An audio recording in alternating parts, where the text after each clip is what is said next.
I am so excited to share this with you because it is something that has been personally transformative for me and something that I've been teaching in my one-on-one coaching sessions.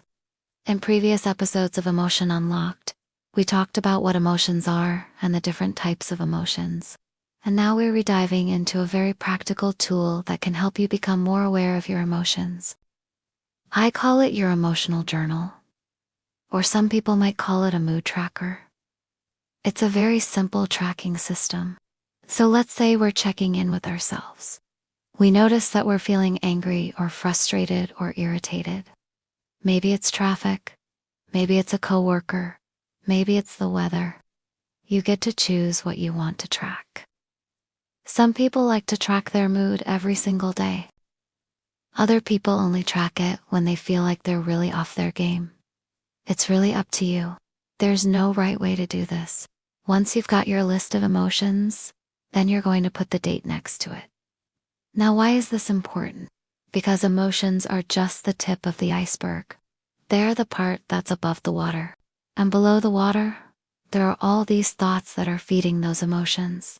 So anger might be the emotion. But what triggered that anger? What was the thought that popped up just before that anger? This is a good time to pay attention to your inner dialogue. What did you say to yourself? Was it something like, oh, this person doesn't care about me. They don't see me. They don't acknowledge me. Write down exactly what you said to yourself. Sometimes it can be helpful to write it in present tense as if it's happening right now.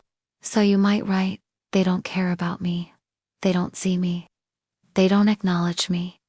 Write that in present tense. As if right now at this moment, this is what you believe about yourself or about the situation. And then ask yourself, is this thought true? Take a deep breath. Pause. Is this thought true? Sometimes our thoughts are true. Sometimes our thoughts are not true. We think the worst. We think the most catastrophic thoughts. So check in with yourself. Is this thought true? If it's not true, then we can challenge it. We can reframe it. So maybe, oh, here I am thinking they don't care about me. Let me pause and let me check in with myself. Is this thought true? No, it's not true. Then you can reframe it to something that's more empowering. Something like, well, here I am, wanting to be seen and acknowledged. That's a natural human emotion.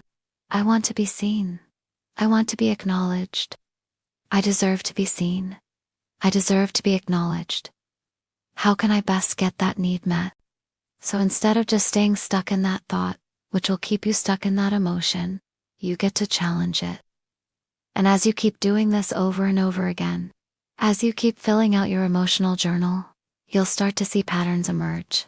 You'll start to see, oh, when I believe X about myself, I feel Y. When I feel Y, I behave in Z. And this is where you get to unlock your emotional mastery. You'll start to predict your emotions based on the thoughts that you're feeding them. And you will also start to predict the thoughts that you refeeding them based on the emotions that you know will come up. For instance, if you know, okay, when I get onto this highway, I get really anxious and stressed, then you can start to plan ahead. Oh, when I get onto this highway, I get stressed. What thought comes up for me when I get stressed? Maybe it's, oh, everyone's driving too fast. Everyone's driving too close to me. You can challenge that thought. You can reframe it. Are all the drivers going too fast? Or are they just driving at the speed limit? Are they just doing what they're supposed to do? Am I not allowed to drive on this highway? And then you can plan ahead. You can make a plan. Oh, when I'm on this highway, I'm going to stay in the right lane. I'm not going to drive super fast. I'm just going to drive at the speed limit. And if I feel that sense of panic come up, I'm going to take a deep breath. And I'm going to remind myself, all these drivers are driving at the speed limit. They're just doing what they're supposed to do. It's okay for me to drive at the speed limit, too. So give this a try. Create your own emotional journal. You can download the PDF in the show notes below if that helps. Or just use whatever you have, a piece of paper, a note in your phone. and just start tracking. Start tracking your emotions, the thoughts that feed them, and the behaviors that come out of them. And over time, you'll start to see patterns emerge. And this is how you start to get emotionally unlocked.